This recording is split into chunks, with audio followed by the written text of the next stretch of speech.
Your Eminence, Archbishop Demetrius, Reverend Fathers, honored guests, and fellow parishioners, good morning. Remember the Sabbath day to keep it holy. It is the fourth commandment given to us by God, but how many of us really try to keep the Sabbath holy? After all, Sunday is my day to do what I want. I go to church, I take Holy Communion. That's good enough. With all the things I have to do, keeping the entire day holy is just not practical. Sound familiar? Well, I'm sure that none of us would say that the sixth commandment, thou shalt not kill, is not practical. So then, why is it so easy for us to ignore the fourth commandment? I am here to tell you that because it will bring you closer to God and improve your relationships with others, I want you to reclaim the Sabbath for what it is, a gift from God. You're probably already thinking that keeping the Sabbath holy is about all the things you can't do. It's a duty, a burden. But just imagine for a moment that you're an Israelite slave 2,500 years ago.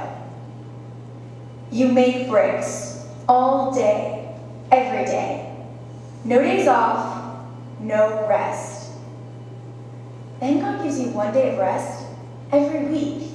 Your attitude about the Sabbath would be much different, and you could relate to St. Mark 2:27. The Sabbath was made for man, not man for the Sabbath. You would begin to see the Sabbath not as a burden, but as a gift. Unfortunately, we have so much leisure time in America that we don't feel the need for the Sabbath rest. But we may actually need it even more, because our Sabbath has become a day of entertainment, recreation, and shopping. If we are going to reclaim the Sabbath, we must keep it holy, which can only come from our relationship with God. So it is fitting that the Sabbath begins in God's house, celebrating the liturgy. As Jesus said in Matthew 18:20, where 2 or 3 gather in my name, there I am with them. So the more time we spend with God, the more our character is changed, the more holy we become, and the more we will see the Sabbath as a gift. Jesus did not only honor the Sabbath by worshiping and teaching, but he often performed miracles, demonstrating his love for us. In the book of Matthew, Jesus healed a man with a withered hand on the Sabbath. He was condemned by the Pharisees for doing so, but Jesus said that it is lawful to do what is good on the Sabbath, and what is good are our relationships with the people in our lives, not the things. When we spend our time with people we love, or people that need love, we reflect Christ healing the sick.